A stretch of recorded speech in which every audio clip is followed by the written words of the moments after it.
Hello, இன்றைக்கி நம்ம பார்க்க போகிறது பார்த்திங்கன்னா ரன்யஸ் 3D ஓரல் ஸ்கேனர் சொல்லிட்டு ஒரு ஸ்கேனர் ஒன்று இருக்குது. இந்த ஸ்கேனர் வந்து ஒரு டெமோக்காக கொண்டு வந்த கிளினிக்கு. அது எப்படி இருக்குன்னு பார்த்தீங்கன்னா நீங்களே பார்க்கலாம். ஃபஸ்ட்டு பாப்பாவுக்கு செக் பண்ணலாம் அப்படின்னு சொல்லிட்டு ஸ்கேன் பண்ணிக்கிட்டு இருக்கோம். நீங்களே பார்க்கும்போது தெரியும் குழந்தைங்களுக்கு கூட எவ்வளோ கம்ஃபர்டபுளாக வந்து ஒரு ஸ்கேனிங் ஒன்று எடுக்கலாம். நம்ம இப்போ ஏதாவது வந்து ஆர்த்தோ கிளிப் ஏதாவது போடுறோன்னா நம்ம அல்ஜினேட்டோ நார்மல் இம்ப்ரெஷனோ எடுக்கலாம் தேவையில்லை. இந்த 3D ஸ்கேனர்லேயே நம்ம வந்து எடுத்திங்கன்னா அது நல்லா பர்ஃபெக்டாக வருது. இப்போ பாருங்கள், ஃபஸ்ட்டு வந்து பாப்பாவுக்கு செக் பண்ணிகிட்ருக்கோம். ஃபஸ்ட்டு இப்போ ஒரு அப்பர் ஆர்ச் முடிஞ்சது. நெக்ஸ்ட் இப்போ பார்த்திங்கன்னா லோவர் ஆர்ச்சை செலக்ட் பண்ணாதான் லோவர் ஆர்ச்சுக்கு வந்து வரும். லோவர் ஆர்ச்சில் இது எடுக்கிறது வந்துன்னா ஒரு மூணு ஸ்டெப்பு தான். அது ஃபஸ்ட்டு வந்து அக்ளூசல் சர்ஃபேஸ் ஃபுல்லாத்தையும் எடுத்துடணும். அதுக்கப்புறம் லிங்குவல் சர்ஃபேஸ் ஃபுல்லாத்தையும் எடுத்துடணும். அதுக்கப்புறம் வந்து பக்கல் சர்ஃபேஸ் ஃபுல்லாக எடுக்கணும். இதில் என்ன ஒன்று, அந்த கெனன் அண்டை வரும்போது நம்ம எக்ஸ்ட்ரா கொஞ்சம் டில்ட் பண்ணுற மாதிரி இருக்கும் ஸ்கேனர். அது மட்டும் கொஞ்சம் டிஃபிகல்ட்டாக இருக்கும். மற்றபடி இது யார் வேணாலும் ஈஸியாக வந்து இது 3 மோடு கொடுத்துருக்காங்க. மோடுனா 3 அந்த கப்பு மாதிரி கொடுத்துருக்காங்க. ஸோ அது வந்து பார்த்திங்கன்னா யாருக்கு சூட்டபிள் ஆகுமோ அதை நம்ம யூஸ் பண்ணிக்கலாம்.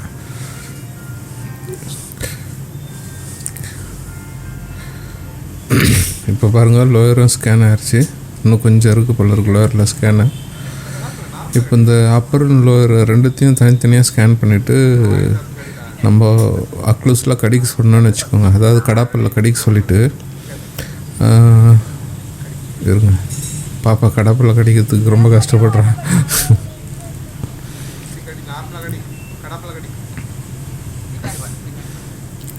கடாப்பல்ல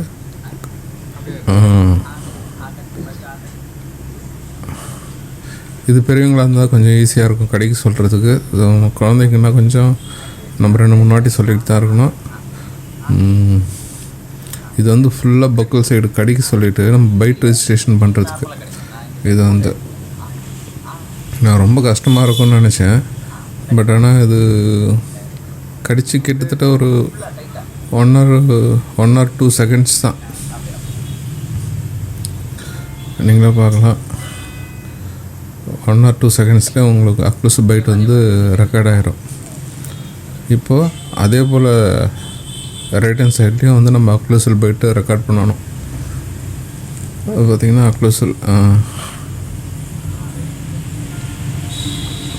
ஜஸ்ட் ஒரு 2-3 செகண்ட் வச்சா கூட அக்ளூசிவ் பைட்டு வந்து அது ஆட்டோமேட்டிக்காக அதில் ஜாயிண்ட் ஆகிடுது. ஸோ இனிமேல் அவள் தான் பேஷண்ட்டோட இம்ப்ரெஷன். ஓகே, இங்கே நீங்கள் பார்த்தீங்கன்னா தெரியும் ப்ராசஸ் ஆகிறது. அப்பர் அண்ட் லோயர் வந்து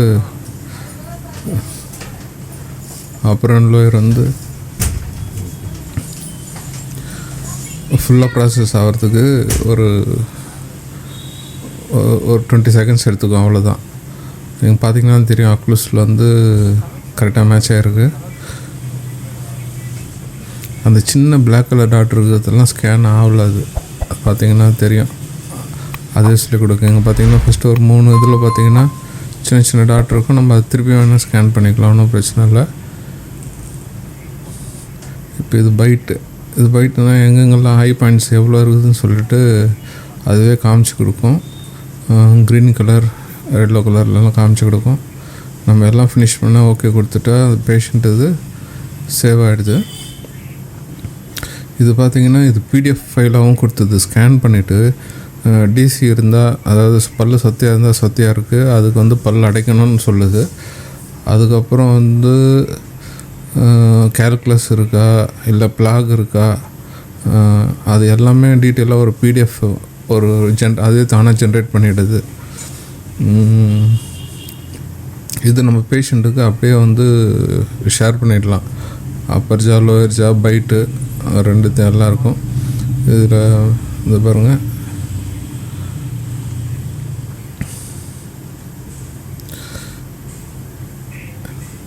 இதுதான் ஃபுல்லாக அக்ளூசல் லோவர் ஜா. அது ஃபுல்லாக வந்து ஸ்கேன். இது பார்த்திங்கன்னா சின்ன டிசி மாதிரி இருக்குது, அதுவும் சொல்லி காமிக்குது. ஸோ இந்த மிஷின் வந்து பரவாயில்ல, பட் ஆனால் காஸ்ட்லியாக இருக்குது கொஞ்சம். கண்டிப்பாக சீக்கிரம் வாங்கிடுவேன். இது மெயினாக யூஸ்ஃபுல்லாக எதுக்கு இருக்குன்னு பார்த்திங்கன்னா க்ரௌன் ப்ரிப்ரேஷனுக்கும், அதுக்கப்புறம் பார்த்திங்கன்னா இம்ப்ளான்ட்டுக்கும் தான். அது ஆர்பிடிக்கும் சிடிக்கும் இது எப்படி இருக்குன்னு அவ்வளோ நான் பார்க்கல.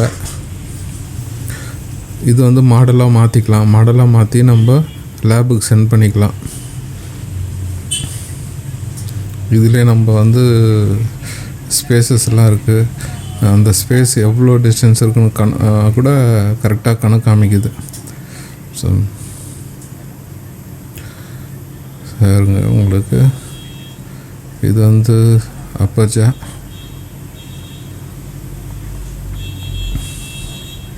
இது வந்து அக்ளூசல் இப்படி தான் இருக்கும்.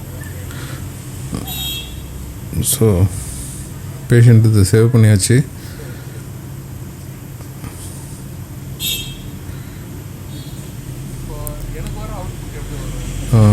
மேடம் கிளம்புறாங்க. ஓகே,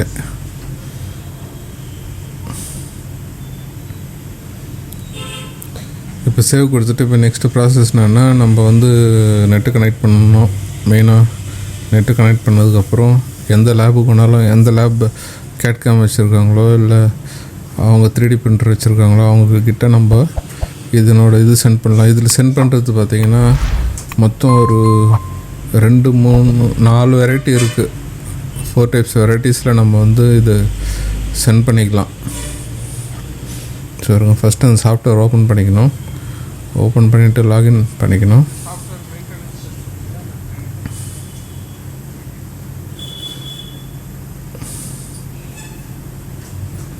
இதனோட ஸ்பெசிஃபிகேஷன் பார்த்தோன்னா i9க்கு மேலே தான் ஒர்க் ஆகும்.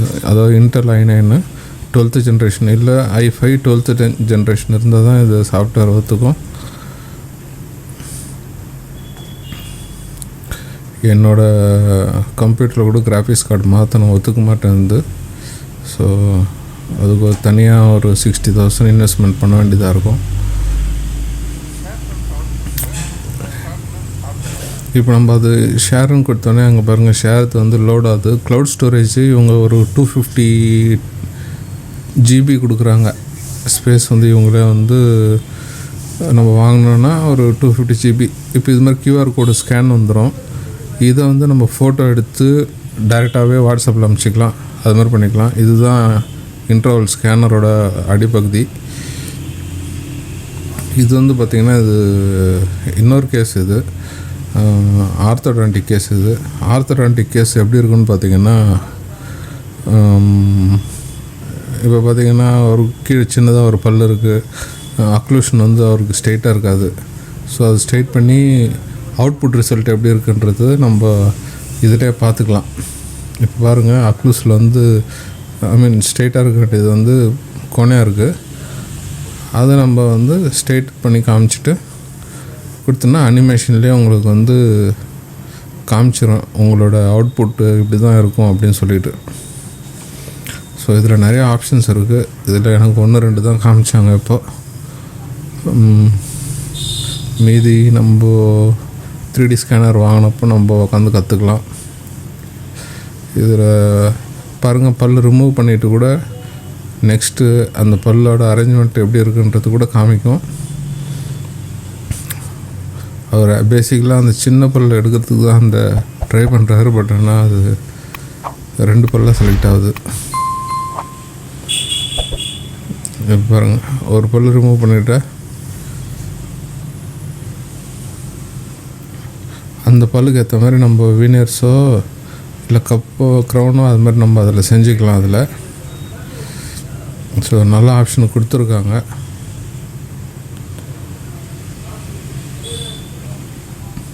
இது வந்து நம்ம பேஷண்ட்கிட்ட காமிக்கிறதுக்கு மட்டும்தான். மற்றபடி இது லேபுக்கெல்லாம் நம்ம இதை அனுப்பிச்சிட்ருக்க முடியாது. இது வந்து சும்மா ஃபார் எஜுகேஷன் பர்பஸ்க்கு மட்டும்தான் அது பேஷண்ட்டுக்கு.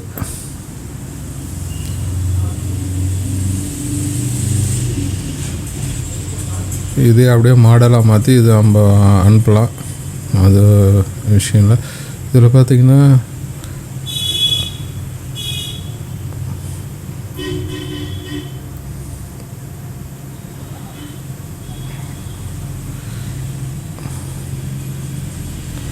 இதெல்லாம் பேஷண்ட்டோட டீட்டெயில்ஸை சேவ் பண்ணியிருக்குது.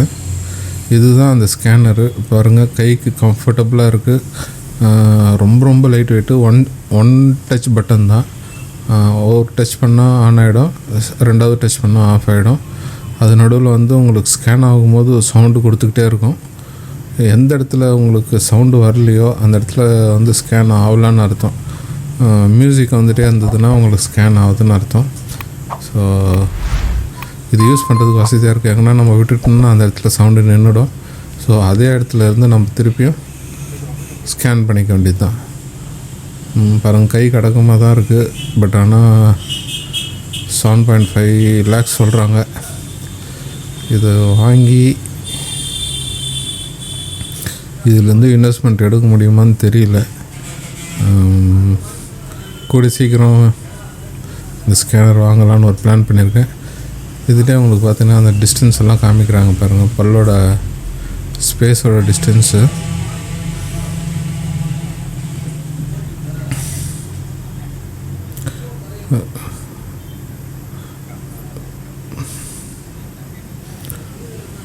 பாருங்கள், எல்லாத்தையும் செலக்ட் பண்ணுறாங்க. அவங்க செலக்ட் பண்ணுற இடத்துல நீங்கள் பார்த்தீங்கன்னா ஸ்பேஸ் எல்லாம் தெரியும்.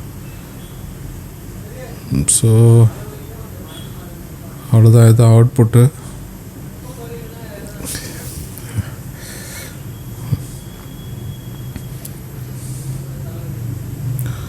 அவ்வளோதான், இதுதான் ஃபைனல் அவுட்புட். நான் வந்து லேபுக்கு அமுச்சு பாப்பா அதை வந்து வர சொன்னது. இதுதான் அவுட்புட். பாருங்கள்,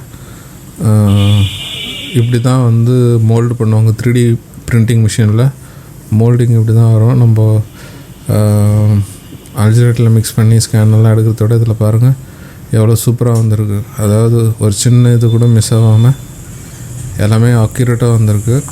கொஞ்சம் பிளர்ராக இருக்குது, ஃபோன் கொஞ்சம் இதுவாக இருக்குது. ஸோ இதில் நீங்கள் க்ரௌன் ப்ரிப்ரேஷனு, நீங்கள் ஆர்பிடி கூட இதில் நல்லா செய்யலாம் நினைக்கிறேன். இம்ப்ளான்ட்டு சூப்பராக செய்யலாம். என்னை பொறுத்த வரைக்கும் இது வந்து ஃபஸ்ட்டு ஆரம்ப காலத்தில் இது வந்து ஒரு 25 lakhs இருக்கும்போது நான் விசாரிச்சது. பட் ஆனால் இப்போ வந்து ஒரு 7 lakhs 8 lakhs கிட்ட வந்திருக்கு. இன்னும் போக போக இது குறையும் ரேட்டு, அப்போ பார்க்கலாம். பட் ஆனால் இதுதான் அவுட்புட்டு மாடல். நம்ம இப்போ பாப்பாதை எடுத்தது அவுட்புட் மாடல் இப்படி இருக்கும். சரி ஃப்ரெண்ட்ஸ், இந்த ஸ்கேனரை பார்க்கலாம். தேங்க்யூ.